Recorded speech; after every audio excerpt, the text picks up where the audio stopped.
에베소서 제1장 3절부터 6절까지 다 함께 한 목소리로 공독하도록 하겠습니다. 시작. 찬송하리로다. 하나님 우리 주 예수 그리스도의 아버지께서 그리스도 안에서 하늘에 속한 모든 신령한 복을 우리에게 주시되 그 창세 전에 그리스도 안에서 우리를 택하사 우리로 사랑 안에서 그 앞에 거룩하고 흠이 없게 하시려고 그 기쁘신 뜻대로 우리를 예정하사 예수 그리스도로 말미암아 자기 아들들이 되게 하셨으니 이는 그가 사랑하시는 자 안에서 우리에게 거저 주시는 바 그의 은혜의 영광을 찬송하게 하려는 것이라. 아멘. 1장 5절 말씀입니다. 그 기쁘신 뜻대로 우리를 예정하사 예수 그리스도로 말미암아 자기 아들들이 되게 하셨으니. 오늘은 에베소서 강의의 10번째 하나님의 아들들을 만드는 방식이라는 제목을 가지고 함께 말씀 상고하도록 하겠습니다. 하늘에 속한 신령한 복, 1장 3절에 나와 있는 것처럼 그리스도 안에서 하늘에 속한 모든 신령한 복을 하나님께서 우리에게 주셨는데, 그 하늘에 속한 신령한, 또 울리나요 마이크? 괜찮나요? 들을만 하세요? 복을 주셨는데 그 하늘에 속한 신령한 복, 바라크, 그 복을 그 복이 신적인 능력이요 힘이라고 했지요. 그 신령한 복이, 그 바라크의 복이 우리를 어떻게 만든다고 그랬어요? 예수 그리스도로 말미암아 자기의 아들들, 하나님의 아들들이 되게 한다고 말씀을 나누었습니다. 하나님이 우리를 자신의 아들로 만드는 방식이 무엇이라고 했냐면, 우리가 어떻게 하나님의 아들이 되냐면 그 진리의 말씀으로 이 땅에 오신 예수 그리스도로 말미암아 하나님의 아들들이 된다라고 하였습니다. 그러니까 그 진리가 우리의 옛 자아, 아담의 자아를 해체하여서 죽이고 하나님이 넣어주시는 새로운 자아, 신적인 은혜로 새로운 아들로 만드는 것이라 그랬잖아요. 그것이 히브리어로 타무트의 죽음, 하나님께서 선악과 먹은 아담과 하와에게 반드시 죽으리라, 정령 죽으리라 라고 그랬을 때 타무트의 죽음이 실현되는 것이고, 신약 성경에서는 다나토스의 죽음이라고 표현했고, 한서민 목사는 그거를 진리로 말미암는, 그 말씀으로 말미암는 죽음, 그것으로 우리가 아들로 태어나는 것이라 그랬잖아요. 그 진리가 좌우의 날선 검이 되어서 우리의 혼과 영과 관절과 골수와 심령을 찌르고 쪼개서 하나님이 원하시는 새로운 자아, 신적인 초월성을 소유한, 그 복음을 소유한 신적인 자아로 하나님의 아들로 만든다 그랬죠. 여기에서 결국은 그거예요. 무트라는 이 죽음이라는 단어가 진리로 말미암는 죽음이라고 그랬잖아요. 그러니까 하나님의 말씀이 우리를 죽인다라고 할 때 그 말씀의 기능이 뭐냐면, 제가 몇 가지 각주를 넣죠.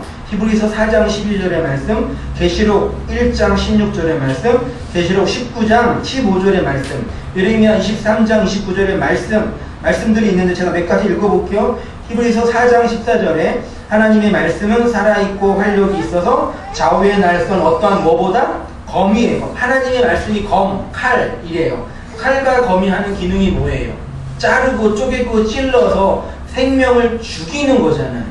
한번 생각해봐요. 하나님의 말씀을 하나님이 당신의 진리를 뭘로 비유하셨냐면 사람을 죽이는, 사람을 해체하는 검으로 그 말씀을 비유했다는 얘기는, 내가 그 말씀을 가지고 이제 너희들을 뭐 하겠다는 얘기예요? 죽이겠다는 얘기예요. 한결가 대답을 제일 잘하더라고요. 심하게 하지 마세요. 오늘 지난주 모니터 하니까 심했더라고요. 우리가 피곤하면 자도 돼요. 계시록 1장 16절에 그의 오른손에 7별이 있고 그의 입에 좌우에 날선 뭐가 나와요? 검. 예수님의 입에서 칼이 나온대요. 계시록 19장 15절에 그의 입에서 예리한 검이 나와 만국을 치겠고 철장으로 다스린대요. 예레미야 23장 29절에 여호와의 말씀이니라 내 말이 뭐가 돼요? 불, 방망이로 비유하고. 그러니까 이렇게 하나님의 말씀, 하나님의 친히 검이다, 방망이다, 불이라라고 비유하신 이유가 뭐겠어요?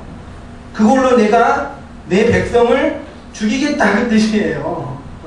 잘 들으세요, 여러분. 이거 여기만 듣고 끝나면 큰일 나요. 하도 오늘날에 이렇게 기독교와 복음을 통해서 이렇게 격려와 힘과 도움을 얻는 방식의 종교를 우리가 채택하고 있는 시대이기 때문에 이런 얘기를 하면 조금 이렇게 오해할 수 있는데 끝까지 다 들어야 돼. 어쨌든 하나님의 말씀의 기능은 칼이고 검이고 방망이로서 우리의 옛 자아, 아담의 자아, 내면의 부패를 해체한다. 그게 말씀이 진리가, 무트가 우리를 죽이는 진리로 말미암는 죽음이라는 얘기예요.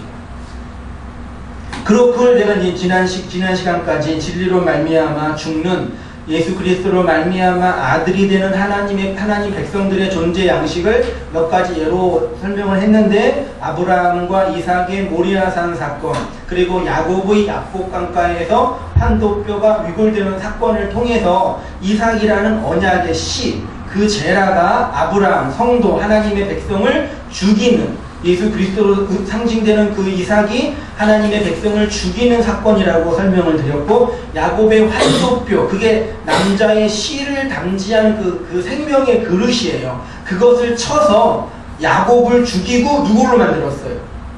이스라엘로 야곱을 죽이고, 도둑놈인 야곱을 죽이고 하나님과 싸워서 이긴 이스라엘로 새롭게 만든 사건이 그 진리로 말미암는 죽음이라는 얘기죠. 오직 그리스도의 죽음으로만 우리가 살 수 있다라는 이러한 대속적 사건을 우리에게 설명해 주고 있는 것입니다.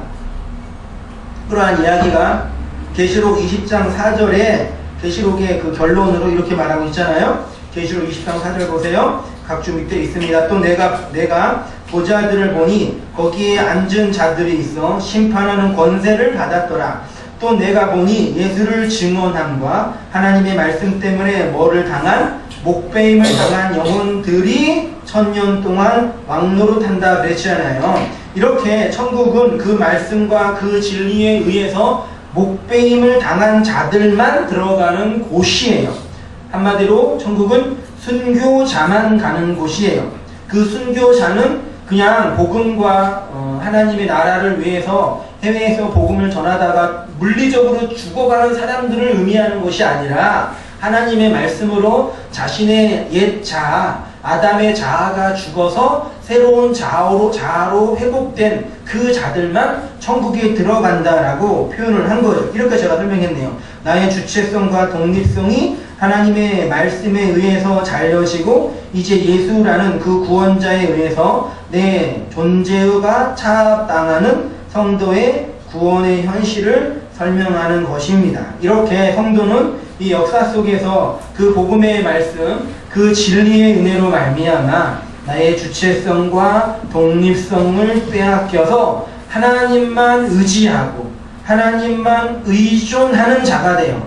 바로 이런 자가 그리스도인이고 성도이고 하나님의 아들이라는 얘기입니다. 이러한 구원의 현실이 하나님의 백성들에게 영원전에 창세전에 선택을 당하고 예정을 받은 하나님의 백성들의 역사 속에서 경험이 되고 체험이 되고 체득이 된다라는 얘기예요.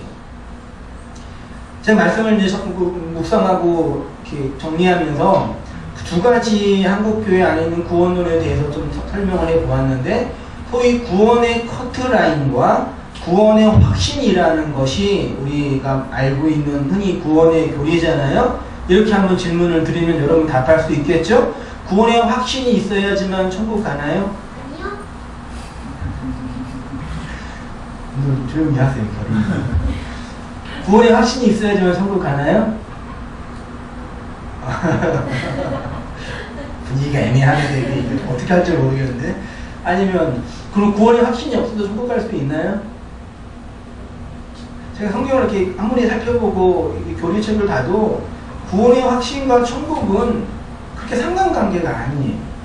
혹은 구원의 커트라인이라는 게 있어요. 책 제목도 있더라고. 구원의 커트라인이 어디예요?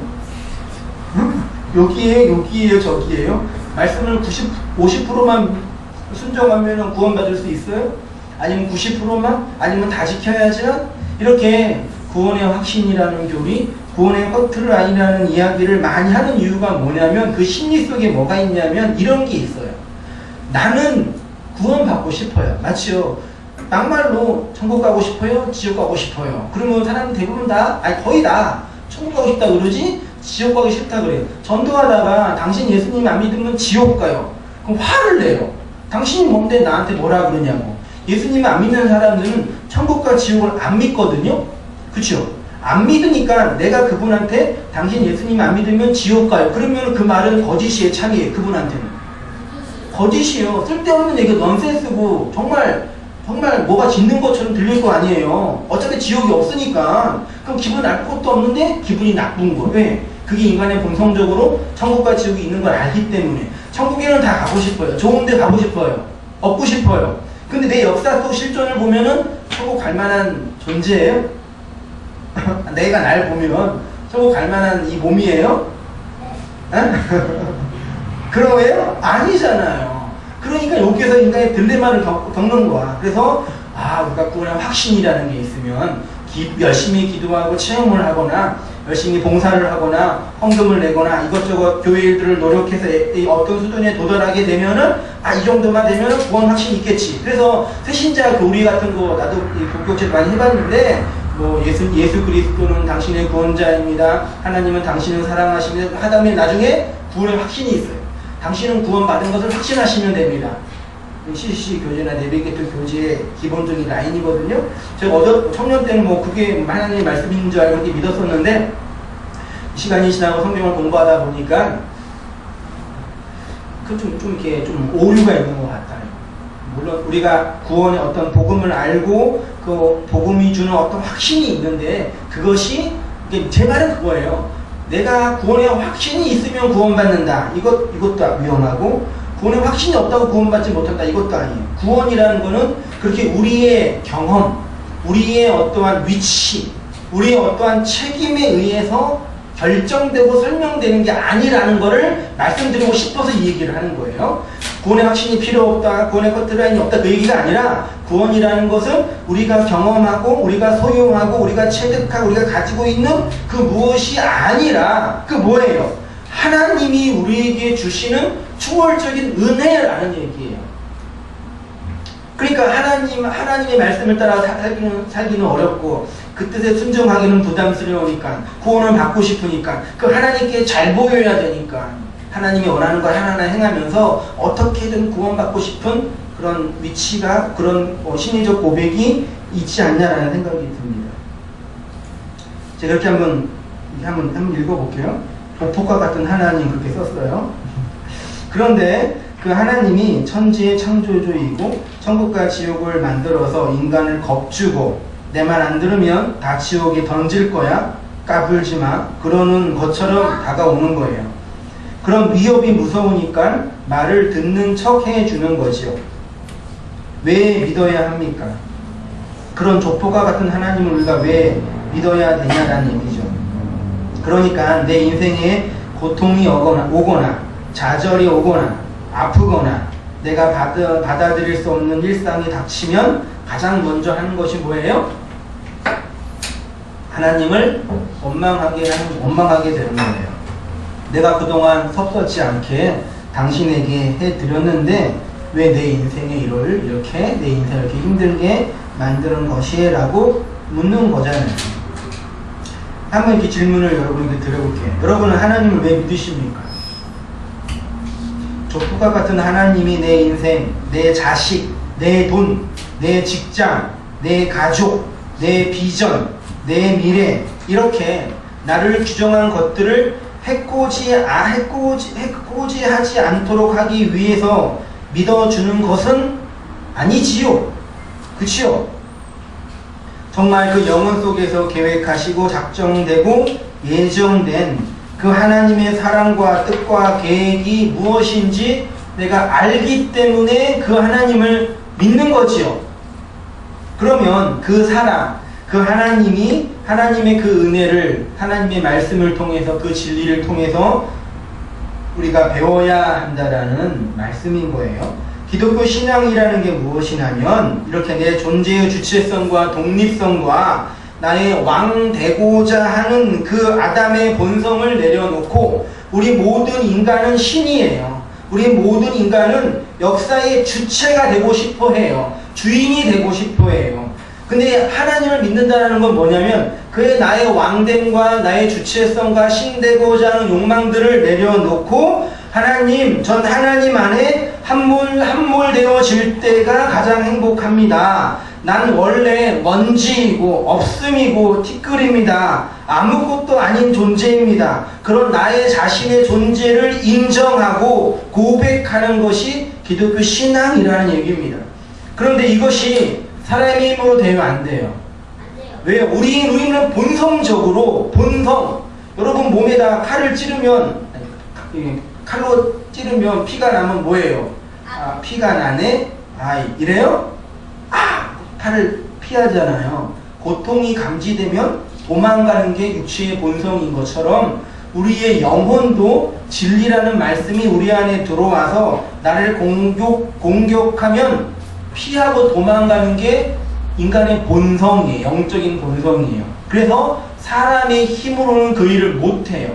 예수님이 이런 말씀을 하신 거예요. 제자들에게 마태복음 19장 23절 예수께서 제자들에게 이르시되 내가 진실로 너희에게 이르노니 부자는 천국에 들어가기가 어려우니라. 다시 너희에게 말하노니 낙타가 바늘기로 들 수 있으리까. 예수께서 그들을 보시며 이르시되 사람으로는 할 수 없으나 하나님으로서는 다 하실 수 있느니라. 이 얘기예요. 여기서 부자라는 얘기는 돈이 많은 부자가 아니에요. 돈 많은 부자는 천국에 못 들어간다. 그 얘기가 아니라 여기에서 부자는 뭐가 부요한 사람이에요?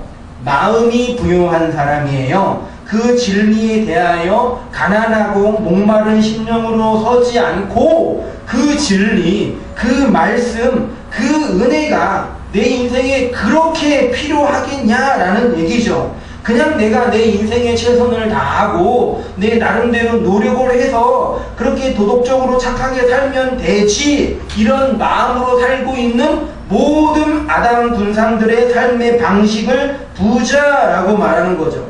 이렇게 마음이 부요한 자가 어떻게 그의 마음의 부요함을 버리고 가난한 마음으로 서 있을 수 있느냐? 사람으로는 할 수 없다. 그 일은 하나님이 하신다라는 얘기예요. 그러면 하나님이 어떻게 인간의 그 부요한 마음, 하나님이라는 신적인 존재를 의지하지 않고 그분만을 바라지 않는 그 인간의 부요한 마음을 가난하게 하실까요? 그게 새 언약의 말씀 안에서 실행되었다라는 얘기인데, 여기 각주에 제가 예레미야 31장 33절, 에스겔 36장, 예레미야 31장과 에스겔 36장은 구약 성경에서 매우 중요한 본문이에요. 어떤 본문이냐면 새 언약의 약속이 기록된 본문이에요. 새 언약을 한마디로 말하면 뭐예요?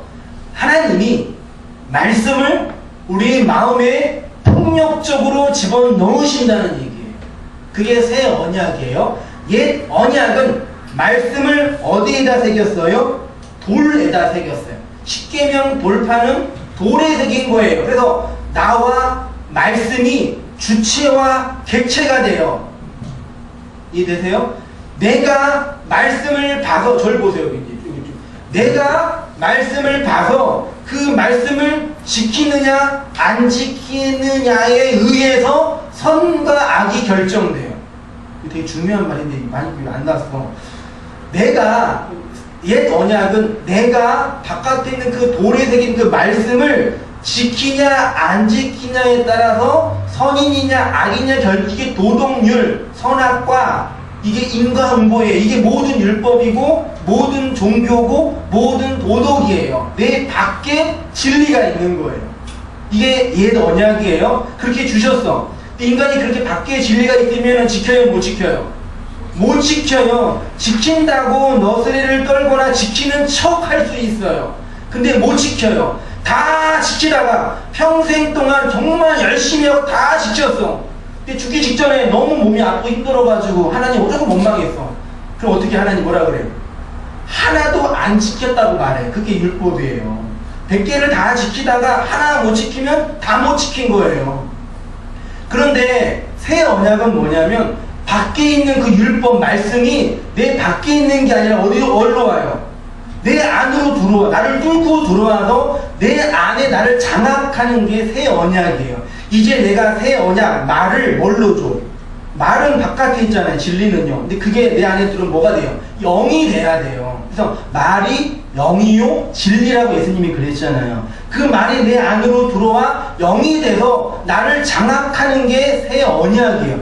내가 그렇게 내 백성을 만들겠다라는 하나님의 의지가 새 언약이에요.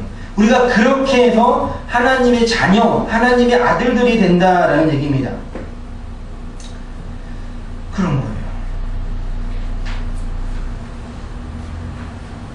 그래서 이제 그렇게 제가 설명했어요. 3페이지 왼쪽에 이런 것으로 그런 옛 언약으로 구원을 설명할 수가 없고 신비적인 종교의 경험, 종교적인 체험, 내 구원적인 확신 이런 것은 말씀이 내 밖에 있는 것이기 때문에 옛 언약의 구조 안에 갇혀 있는 거죠. 구원의 원리, 구원의 행위를 내 조건에서 찾으려고 하는 거예요. 근데 그게 아니라 그 진리, 그 말씀이 우리 안에 들어와 나를 장악하고 변화시키고 새롭게 하는 것, 그것이 새 언약이고 말씀이고 진리예요. 그러니까 그 말씀, 그 은혜, 그 복음을 배우고 공부하는 그 진리의 자리로 나아가는 것이 가장 중요한 거예요.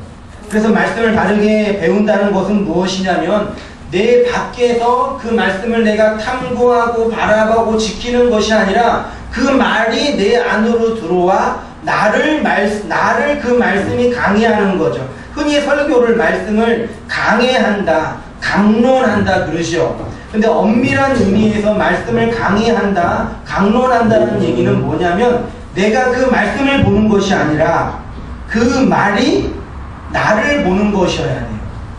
내가 그 말을 보는 것이 아니라 그 말이 나를 봐서 내 안에 있는 죄, 내 안에 있는 연약함, 내 안에 있는 아담적 기질들을 봐서 그것들을 드러내고 폭로해서 하나님의 은혜가 아니고서는 한순간도 살 수 없다라는 것이 드러나는 것이 말씀을 바르게 보는 거예요.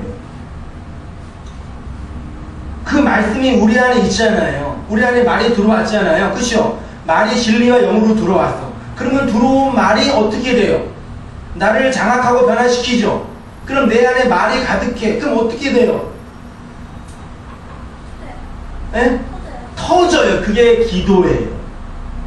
내 안에 있는 말이 내 언어와 삶으로 흘러나오는 것을 기도라 그래요. 기도하세요. 열심히 하세요. 네. 요즘 안 하시는 것 같아요. 네? 정지하는 거예요. 기도예요. 그리고 그 언어를 타인, 그 복음을 알지 못하는 사람들에게 전하는 걸 뭐라 그래요?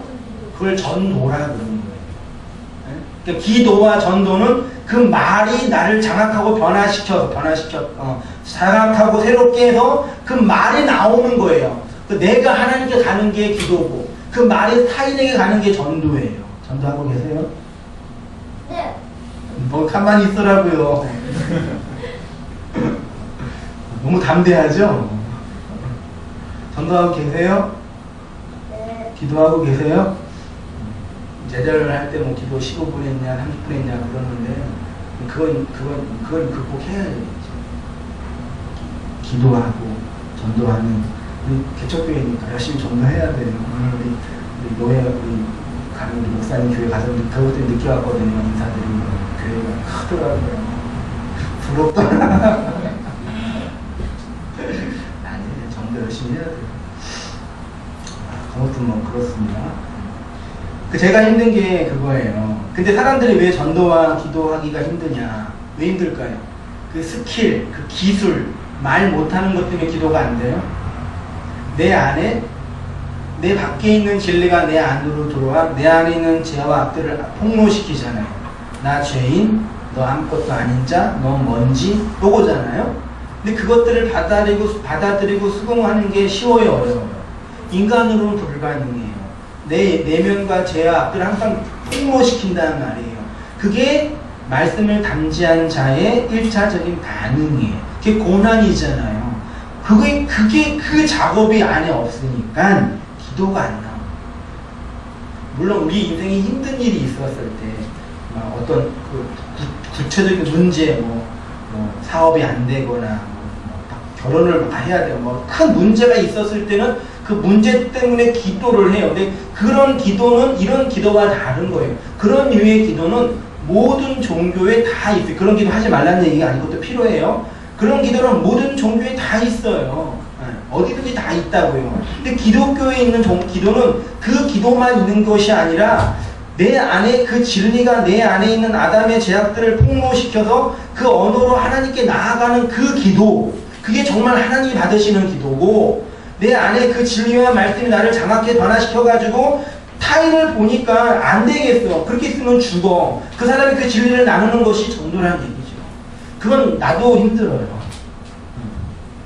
목사도 그런 목사이기 때문에 할 수 있는 것도 아니고, 그런 뭐 하기 때문에 할 수 있는 게 아니라, 그런 인간이랑 모두 힘든 그 무엇이란 얘기죠. 그것들을 우리가 잘 감당했으면 좋겠어요. 네? 잘했습니다. 잘합시다. 마음으로 전수되는 복음, 그랬어요. 오늘 조국교회에 복음을 바르게 전하지 못하는 이유가 바로 이거예요. 기도를, 전도를, 설교를, 성경 공부를 방법과 스킬로만 이해하려고 하기 때문이에요. 사역도 마찬가지입니다. 왜 이렇게 교회 안에, 기독교 안에 종교인이 많이 있는지 아십니까? 그 복음, 그 진리, 그 말씀에 내 존재와 마음으로 받아들이고 담지하지 않기 때문이에요. 차가운 종교 형식만 있기 때문이죠. 기독교는 종교가 아니라 한번 줄쳐보세요. 기독교는 하나님의 자기 계시이고, 기독교는 뭐예요? 계시. 뭐의 계시? 하나님의 계시예요. 나는 누구다라는 하나님의 계시이고, 계시가 떨어지면은 그 계시를 받을 존재가 필요하죠. 그게 누구예요? 그게 성도예요. 복음은 하나님이 누구인지를 가르쳐주는 계시이고, 그리고 하나님의 백성은 하나님을 담아내는 그릇이에요. 그럼 하나님은 무엇으로 하나님을 계시하죠? 그렇죠. 신비한 능력으로요? 종교적인 체험으로요? 꿈으로요? 환상으로요? 이제 그런 거 어디서 보면은 절대 믿지 마세요. 계시는 끝났어요. 하나님의 자기 계시는 기록된 말씀이에요. 기록된 말씀. 그럼 기록된 말씀이 여러분에게 떨어지잖아요. 그러면 이 성경을 딱 받으면 계시를 받은 거죠? 이 기록된 말씀이 떨어질 때 이 하나님이 성경을 주셨어요. 근데 생각해, 이 성경은 여러분이 읽으면 이해가 돼야 안 돼요. 안 읽어서 그러는 거예요. 읽지도 않으면서 이해 안 된다고 그러고. 읽으시는 분 안 계세요? 없나요? 우리는 읽독하신 분 없나요? 솔직히 이해 하나도 안 되죠. 그래서 하나님이 성경을 주실 때 뭘 주셨냐면은 성경을 가르칠 교사도 함께 주세요. 그 교사가 누구예요? 한성희 목사, 알렐루야, 이건 큰일 났다. 그 교사가 성령님이에요. 그러니까 하나님이 계시된 성경을 줬다는 얘기는 성령도 주시는 거예요. 그럼 한성희 목사는 뭐 하는 사람이에요? 계시된 말씀을 성령의 능력 안에서 가르치는 이 말이 말하는 사람이에요. 그게 목사고, 교사로서의 목사고, 목자로서의 목양하는 사람이라. 그러니까 오늘날 목사가 이 일을 하는 사람이라고는 생각을 안 하지. 교회를 크게 해가지고 관리하는 어떤 그런 CEO 같은 사람, 혹은 학자, 이런 식의 하나님의 말씀을 성령의 능력 안에서 하나님의 백성들에게 잘 가르치는 위치가 목회자, 교사로서의 목사예요. 그러니까 목사에게는 권위가 있어야 돼, 없어야 돼? 있어야 돼. 어떤 권위가 있어야 돼요? 말씀의 권위. 왜? 말은 그 진리와 함께 전수되는 거예요. 말을 하는데 이 하나님 말씀이거든요. 믿으실 분은 믿으시고 믿기 싫으면 믿지 마세요. 믿어주었으면 좋겠어요. 그럴 수 있는 게 아니라는 말이에요. 믿지 않으면 죽는 말씀이잖아요. 그렇게 하나님 우리에게 그 말씀을 가지고 우리에게 들어와서 계시하시고 성도는 뭐예요? 여러분 뭐하는 존재예요? 하나님이 여러분에게 말씀으로 계시하실 때 그 뭐하는 존재예요? 그걸 담아내는 거예요. 역사 속에 삶 속에 담아내서 하나님 이런 분이네요. 그것을 안 자가 찬송하리로다 하나님이라고 고백하는 자고 기도하는 자고 전도하는 자예요. 그러면 어떻게 그 말씀을 내용으로 담을 수 있습니까? 마음이 통한 자, 하늘의 진리가 인간의 타락과 부패를 뚫고 들어와 폭력적인 은혜로 언약의 씨로 말씀의 씨를 담지한 자, 오직 그 자만이 하나님의 백성이고 그리스도인입니다. 그렇게 진리를 우리 안에 넣으시는 것을 경험하는 것이 무트 타무트의 죽음, 나나토스의 죽음, 진리로 말미암는 죽음이에요. 그러니까 여러분이 그 하나님의 계시를 담아내고 있는 성도라면 여러분의 역사 속에서 이 무트 타무트의 죽음이 내가 반드시 너희를 죽고 죽으리라는 그 하나님의 선언이 역사 속에서 실현이 돼요. 너무 죽음만 얘기해서 겁내지 말아요. 나중에 죽음이 뭔지 얘기해 줄게요. 그 이야기가 이제 이스라엘의 역사 속에서, 특별히 광야 역사 속에서 실현됐는데, 제가 이렇게 설명했죠. 출애굽간 이스라엘의 수는 장정만 얼마예요? 60만 3,550명. 알았어요. 60만 정도만 알고 있었죠? 제가 정확하게 민수기 통해서 암세해보고 못 세요. 맨 끝에 결론은 나와요. 60만, 그러니까 20살부터 60세까지 칼을 줄 수 있는 장정만 60만 명이라면 곱하기 한 4하면 얼마예요? 3, 68, 4하면 4, 6, 24. 한 그러면 240만에서 300만 정도에 육박되는 그 인원이 그 광야에 있었던 거예요. 1세대가 그러고 출애굽했어요. 지금 3페이지 맨 위에 있어요. 근데 2세대가 40년 동안 광야를 다 돈 다음에 그 2세대가 몇 명이에요? 60만 1,730명이에요. 그러니까 똑같다는 얘기예요. 이스라엘 백성이 광야의 역사 속에서 뭐 한 거예요, 그러면? 40년 동안 광야를 돌면서. 한 게 뭘까요? 죽었어요. 어우, 잘했어요. 만나 먹고 죽은 거예요. 한 거, 그것뿐이었어요. 율법을 시내산에서 받았죠. 그리고 40년 동안 돌다가 죽은 거예요. 그게 이스라엘이 광야에 사는 유일한 거예요. 그럼 그러니까 40년이라는 숫자가 뭐라 했어요, 제가 성경에서? 성도의 역사, 여러분의 일상, 그게 40이라는 수로 설명되고, 광야는 스데반에 의하면 교회라고 설명돼요. 그러니까 우리의 역사 속 교회 생활을 통해서 신자는 뭘 경험해요? 만나 먹고 죽는 거예요. 뭐가 죽는 거예요? 누가 죽었어요? 1세대가, 옛 자아가 죽는 거예요. 하나님은 그렇게 신자의 구속사를 예표하고 설명해 주시는 거예요.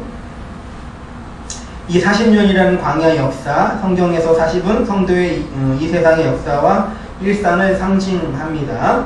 그리고 광야를 스데반은 광야교회라고 했지요. 그러니까 40년의 교회의 역사 속에서 그 교회가 무엇을 경험하는 것이냐면 죽음과 생명을 경험합니다.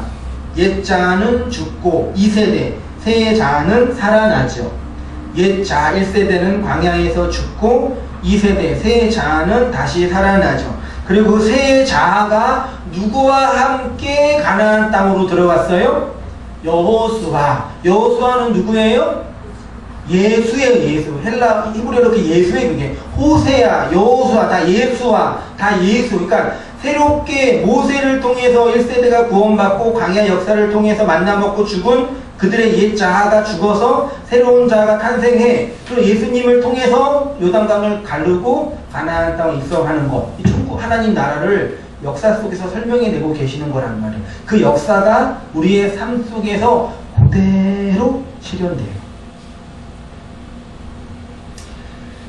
신명기 8장 2절 내 하나님 여호와께서 이 40년 동안 내게 광야 길을 걷게 하신 것을 기억하라. 이는 너를 낮추시며 너를 시험하사 내 마음이 어떠한지 그 명령을 지키는지 지키지 않는지 알려 하심이라. 너를 낮추시며 동그라미 너를 줄이게 하시며 동그라미 너도 알지 못하던 내 조상도 알지 못하던 만나를 먹이신 것은 사람이 떡으로만 사는 것이 아니요 여호와의 입에서 나오는 모든 말씀으로 살려 말씀으로 사는 줄을 내게 알려 하심이라. 하나님이 이스라엘을 통해서 뭘 가르치시는 거예요? 인간은 떡으로만 사는 것이 아니라 하나님의 말씀으로 사는 존재다. 그렇게 하나님의 말씀으로만 살아나는 존재들을 설명해 주고 이 세상에 보여주는 그 진리를 담지한 그 계시의 그릇으로 존재하기 위해서 저를 택하시고 여러분을 택하신 거예요. 다른 거 없어요.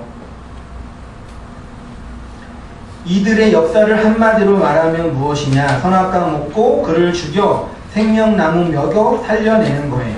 진리로 말미암아 그를 죽여서 진리로 다시 살게 하는 거죠. 이것이 하나님의 구속사고, 이 진리로 말미암아 죽고 살아난 역사 속의 신자의 경험을 언어로 고백하는 것이 기도고 전도라고 그랬잖아요. 제가요.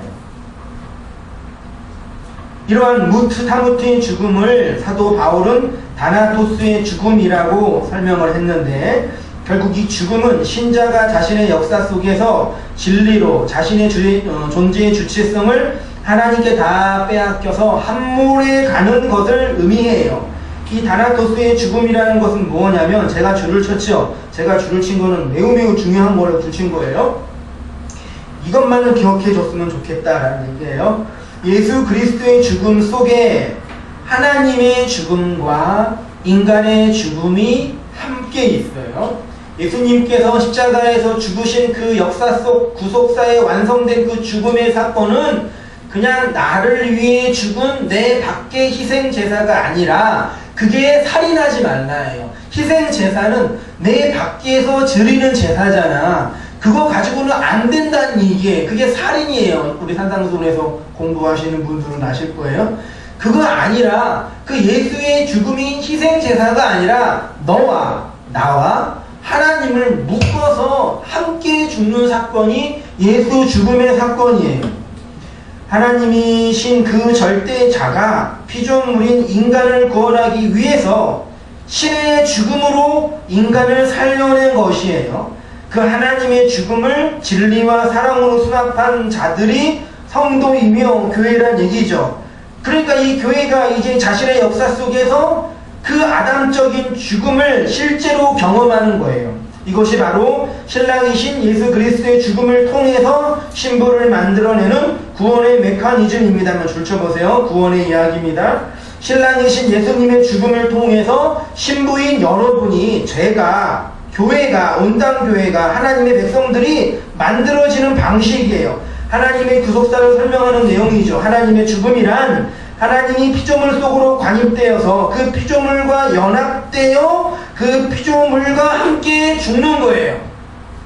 하나님의 죽음이란 하나님이 피조물 속으로 들어와서 말씀이 육신이 되어 우리 가운데 거했잖아요. 그게 신이 인간의 세계 속으로 간입된 거예요. 신이 인간이 된 거라고. 그게 신의 죽음이고 그 인카네이션이에요. 그 죽음 속에서 인간과 함께 죽음으로 인간을 살려내는 거죠. 이것을 최초로 하나님이 보여준 사건이 아담과 하와의 창조 사건이에요. 아담은 뭘로 만들었죠?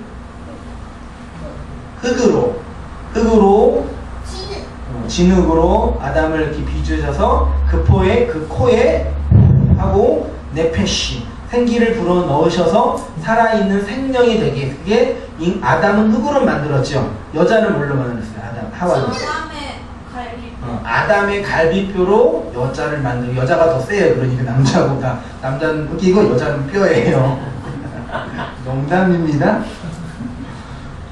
이게 되게 중요한 사건이에요. 본문 볼까요? 창세기 2장 21절. 여호와 하나님이 아담을 뭐 했어요?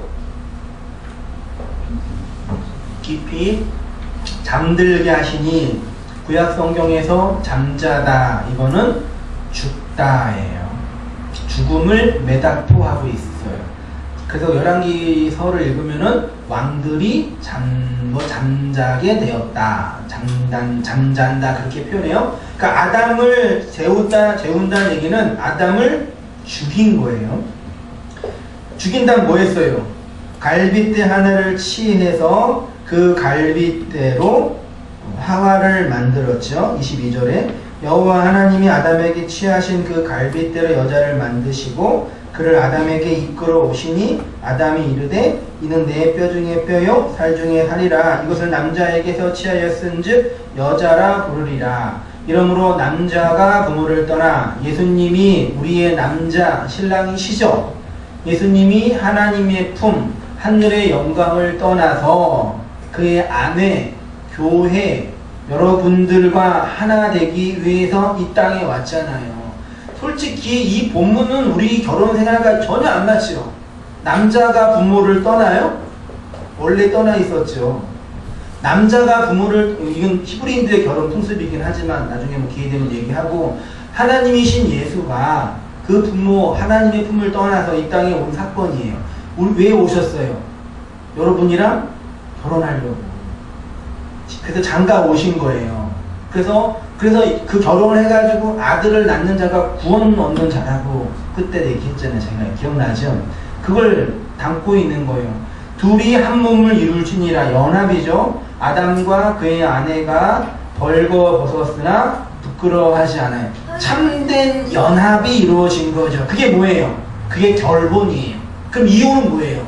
그 연합에서 분리된 거예요. 그래서 간음하지 말라, 이혼하지 말라가 뭐예요?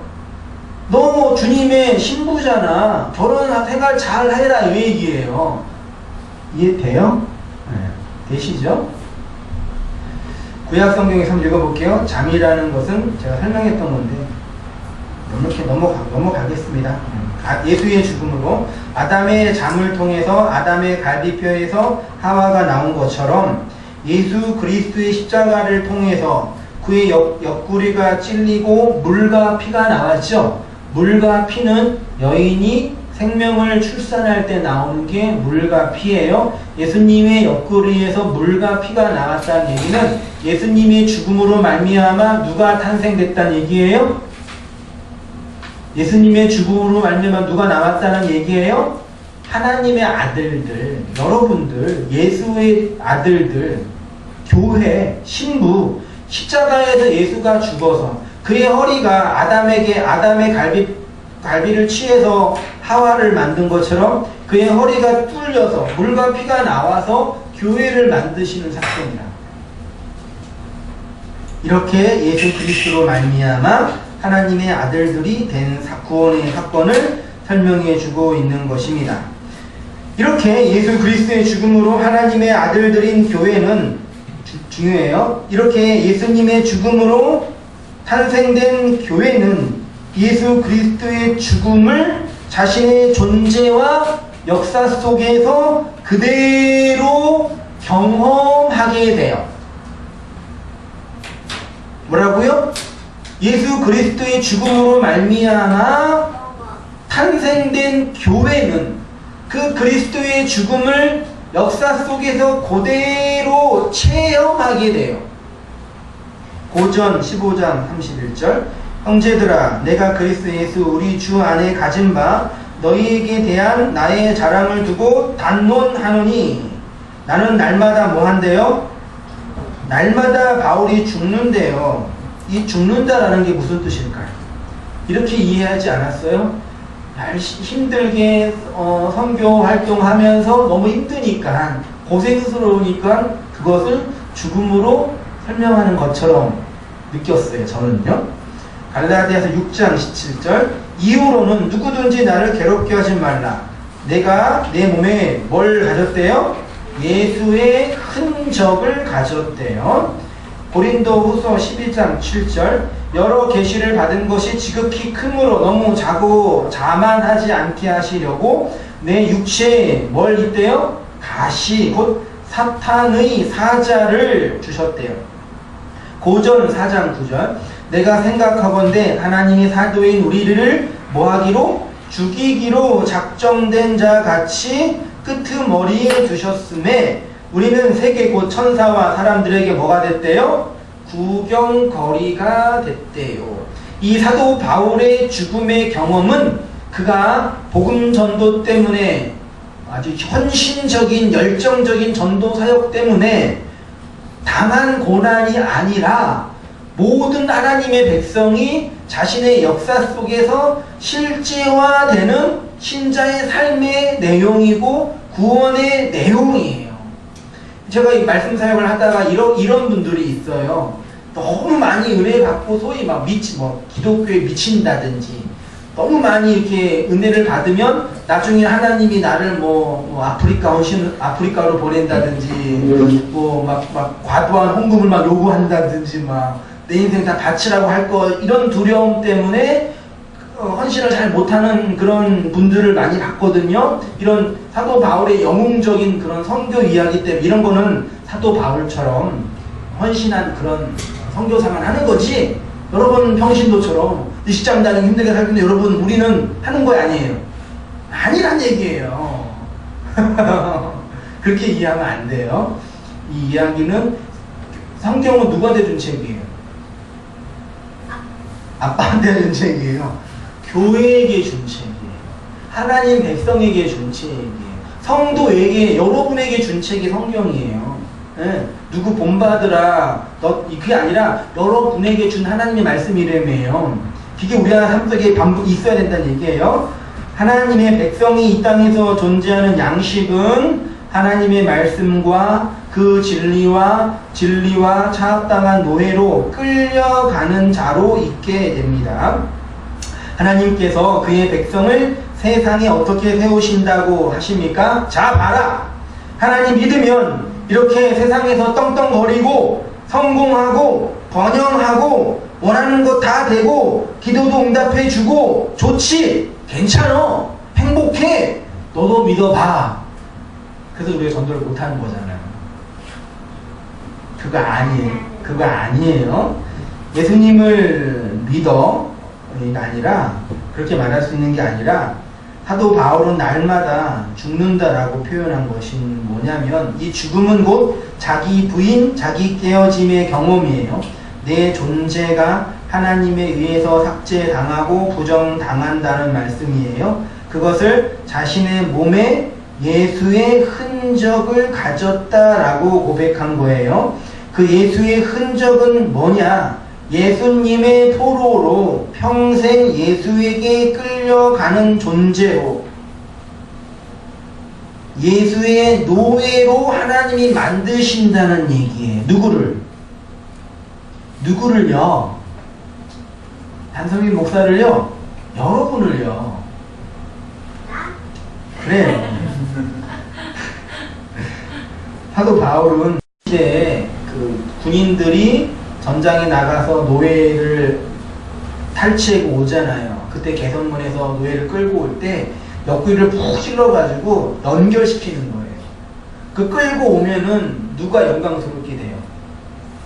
그 장군이 와 장군 짱 이거잖아요. 그 노예의 비참한 그 끌려오는 모습을 보면서 그 장군의 그 영광스러움이 칭찬받잖아요. 그렇게 노예를 끌려왔던 분이 그 프랑스에 있는 개선문이에요. 전쟁 나가서 사람들 다 끌어 모아서 우리 성공했다, 번영했다, 노획물이다, 우리 잘했지, 이거 잘하라는 게 그 개선문이거든요. 그 개선 행렬에 끌려가는 그 노예가 사도 바울이에요. 그럼 사도 바울의 육체의 가시를 통해 허리를 푹 뚫으신 분이 누구예요?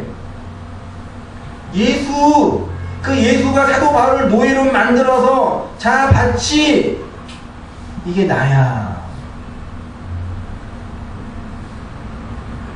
하나님은 그렇게 사도 바울을 포로로 만들어서 당신의 영광을 드러내신 거죠. 그런데 너무 이게 부정적인 이미지 같아서 그런데 하나님의 백성들 만세전에 영원전에 그 진리의 말씀으로 택함을 받은 하나님의 백성들은 그 예수의 포로가 되겠다고 미친 고백을 하는 거예요. 이해돼요? 왜 사도 바울이 우리의 구원을 얘기하는데 창조 전부터 얘기하는지 아세요? 영원 전부터 얘기하는지 아세요?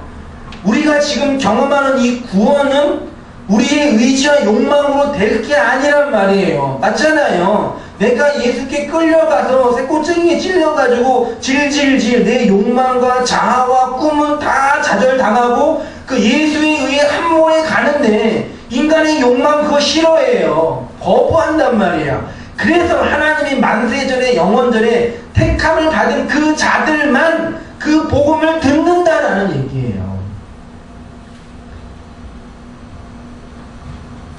그게 바로 불가항력적인 하나님의 은혜예요. 나중에 뭐 우리 개혁주의 5대 교리 공부하겠지만 하나님께서 우리를 무조건적으로 선택하셨고 우리 안에 있는 죄, 그 전적인 부패와 타락이 있음에도 불구하고 선택하셨고 그 다음에 저항할 수 없는 은혜를 주셔서 하나님의 말씀으로 우리를 이끌어 가신다는 얘기죠. 그것들을 설명하고 계시는 겁니다. 예수님을 믿고 안 믿는 것이 우리의 힘으로 되는 거예요? 안 돼요. 내가 선택할 수 있는 것이 기독교의 신앙이 아니에요. 무슨 하나님을 피조물인 인간을 선택하고 취할 수 있겠냐고요. 그건 하나님이 아니죠. 하나님이 만세전에 영원전에 창세 전부터 택한 하나님의 백성들에게만 이 진리가 들어가서 그 말씀이 경험된다라는 말씀입니다. 결국 신자가 역사 속에서 경험하는 것은 무엇이냐면 하나님의 그 말씀, 그 진리에 의해 자신의 존재가 차압당하고 그 말씀에 의해 내 존재가 부정당한 것으로 나타나요. 그 존재의 부정은 나의 죄인됨, 나의 악함, 나의 부패함이 내 마음과 역사 속에서 드러나는 것이죠. 그것이 사도 바울의 고백으로는 세상에서 죽이기로 작정된 자이며 세상의 끄트머리에 두게 하신 성도의 모습이에요. 하나님이 우리를 그렇게 세상의 구경거리로 만든다라는 얘기입니다. 여러분, 강아지 키우신 분이죠? 집에 있는 강아지가 귀엽잖아요. 그 강아지 우울증에 걸려요? 아니요. 어? 내 인생은 왜 이럴까? 내가 이렇게 주인을 잘못 만나 이렇게 고생할까? 강아지 그래요? 강아지는 영혼이 없기 때문에 그 정신적인 영혼의 기능이 없어요. 그렇죠? 오직 인간만 나는 왜 태어났을까? 나는 왜 살아야 될까? 내 인생의 문제는 뭘까? 나는 어디로 가야 할까? 이러한 가장 근본적인 질문을 하는 존재예요.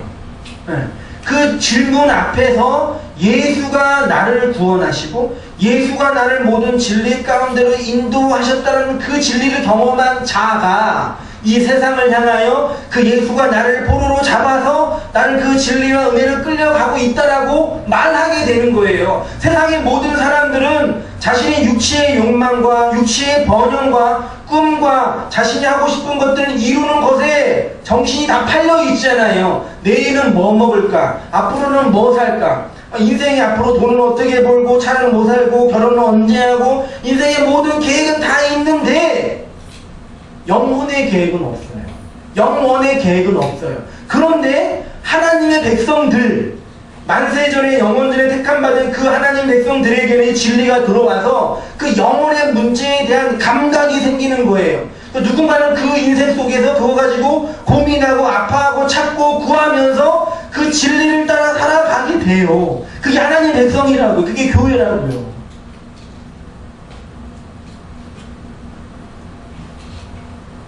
그러니까 이 말을 여러분의 인생이 항상 실패하고 맨날 죽는다 얘기하고 막 차압당하고 함몰당하고 얘기해서 좌절하고 하는 건 다 안 되고 망하고 아니에요.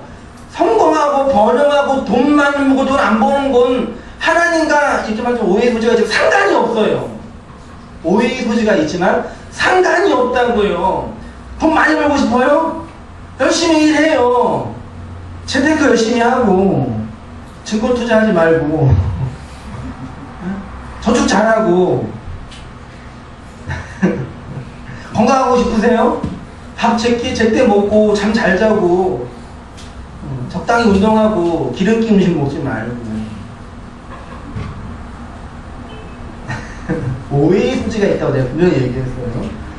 하나님은 어떤 사람은 번영하는 모습으로 성공하는 모습으로 잘 사는 모습으로 만들어 줘요. 그래요. 하고 싶은 얘기 아니지만 시간이 없어서. 제발 이러한 선악 구조와 성공 번영의 구조 속에서 기독교를 이해하지 마세요. 기독교와 우리의 삶의 소유는 상관이 없습니다. 어떤 사람은 부자로, 어떤 사람은 가난한 자로, 어떤 사람은 건강하고 어떤 사람은 아플 수가 있어요. 어떤 사람은 공부를 잘할 수 있고 어떤 사람은 공부를 못할 수도 있습니다. 내가 내 부모를 선택하지 않았죠. 못했죠. 저도 자식이 셋이 있지만 항상 물어봐요. 넌 누구니? 넌 어디서 왔니? 왜요? 나도 제일 잘 모르겠어. 나는 하늘에서 하늘에서 왔어요. 내가 내 자식도 선택하지 못했죠.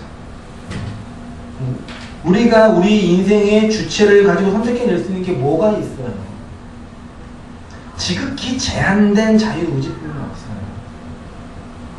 그래서 신앙은 뭐냐면 결국 하나님의 주권과 그 섭리를 인정하고 하나님의 목적과 뜻과 의지 앞에 내 인생을 투신하는 거예요. 그게 말씀의 포로가 된다는 얘기입니다. 그 말씀에 의해서 내 존재가 부정당하고 삭제당한다는 것이 바로 이거예요. 하나님의 주권과 뜻과 의지와 목적에 나를 맡기는 거예요. 세상 사람들은 그거 해요, 안 해요? 안 해요. 그래서 그게 불신앙이에요. 그래서 그게 열심히 사는 거예요. 내가 안 하면 안 되니까.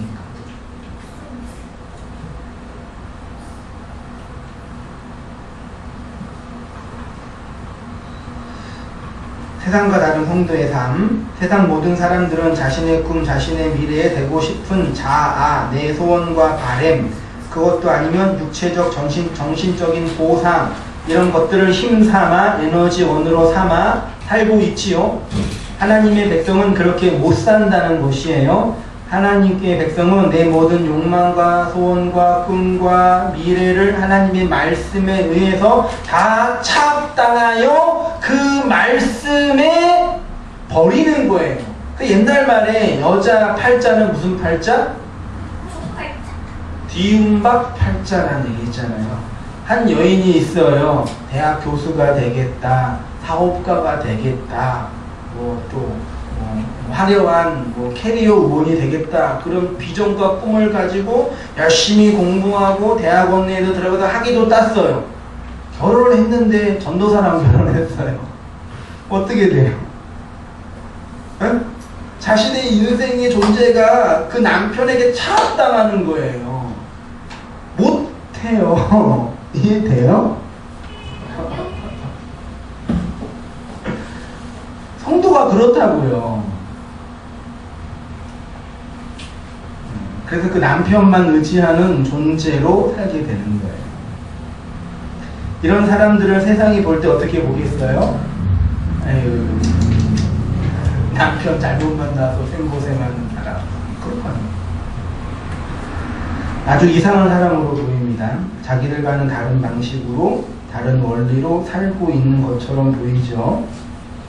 그것이 바로 진리로 말미암아 죽는 신자의 모습이고, 하나님은 그런 우리를 통해서 이 역사 속에서 당신의 영광을 드러내 보이시는 거예요. 결론적인 어구네요. 얘 봐라. 얘는 나 없으면 이렇게 못 살아. 얘는 나만 의지해. 별로 주는 것도 없는데 나만 사랑해. 교회인 여러분이 그 진리의 말씀과 진리의 검으로 그렇게 된다라는 얘기입니다. 이런 하나님의 백성을 한마디로 말하면 예수를 증언함과 하나님의 말씀 때문에 목배임을 당한 자. 그래서 복음은 우리를 그리스도 안에서 죽게 만들고 또한 그리스도 안에서 죽은 자들만 그 복음의 비밀을 깨닫게 되는 거죠. 데살로니가 전서 4장 16절 보세요. 주께서 소령과 천사장의 소리와 하나님의 나팔 소리로 친히 하늘로 조차 강림하시리니 그리스도 안에서 죽은 자들이 일어난대요. 그리스도 안에서 죽은 자들이 일어나요. 계시록 14장 13절 또 내가 들으니 하늘에서 음성이 나서 가로되 기록하라 자금 이후로 주 안에서 죽은 자는 복이 있도다. 요한복음 21장 19절 이 말씀을 하심은 베드로가 어떠한 죽음으로 하나님께 영광을 돌릴 것은 베드로가 어떻게 죽었어요? 십자가에서 거꾸로 그 얘기하는 게 아니라요. 베드로가 예수께 차압당하여 자신의 존재성이 박탈당한 존재로 살아갈 거야. 그 얘기하는 거예요. 그렇게 예수께 차압당하고 진리에 함몰돼서 자신의 존재성이 차압당한 자의 삶 속에 기도가 나오고 전도가 나오고 자신의 존재의 드림이 나오는 거란 얘기예요. 골로새서 3장 3절 이는 너희가 뭐 했대요? 죽었고 너희 생명이 그리스도 안에 감추어져 있대요. 우리의 존재가 그리스도 안에 함몰되어 있대요. 갈라디아서 5장 24절 그리스도 예수의 사람은 육체와 함께 정과 욕심을 십자가에 못 박았느니라. 하나님의 백성이 죽는다는 것이 무엇인지 아시겠죠? 이제 뭐 죽는다 그러니까 정말 그렇게만 생각하지 마세요. 우리의 목이 잘려진다는 것이 어떤 의미인지 아시겠죠? 내 존재와 주체성이 하나님께 차압당한다는 것이 어떤 건지 아시겠죠? 기도하세요. 말이 들어왔잖아요. 진리가 들어왔잖아요. 그 진리를 내 삶으로 고백하는 게 뭐예요? 그게 기도예요. 기도 열심히 하세요. 하루에 1시간 이상씩 하세요. 그걸 다른 사람에게 얘기하는 게 뭐예요? 이게 전도예요. 나 신랑 만났는데 이분 되게 좋으신 분이야. 이게 전도라고요. 예수라는 그분이 계시는데 날 다 뺏어갔어. 그게 전도라고요. 전도하세요? 아니요. 하세요? 내가 나의 자아와 존재를 규정할 수 있는 이 세상의 모든 것에서 잘려져 오직 하나님만을 의존하는 존재로 그 말씀, 그 복음, 그 은혜만을 붙잡는 존재로 되는 것입니다. 이것이 바로 하늘의 진리인 예수 그리스도로 말미암아 하나님의 아들들이 되게 하시겠다는 하나님의 구원의 내용이며 목적입니다. 그러니까 하나님이 말씀으로 여러분을 공격하실 때 너무 두려워하거나 겁내지 마시고 하나님의 백성에겐 그 진리, 그 말씀이 들리고 그 말씀이 씨가 되어서 내 안에 심기어지고 아들로 출산하게 되는 것이잖아요. 이러한 성도의 역사 속의 현실 속에서 하늘의 씨를 마음으로 담지하여 그 예수를 출산하는 하나님의 아들로 살아가는 여러분이 되시기를 주님의 이름으로 부탁을 드리면서 말씀 마치겠습니다. 함께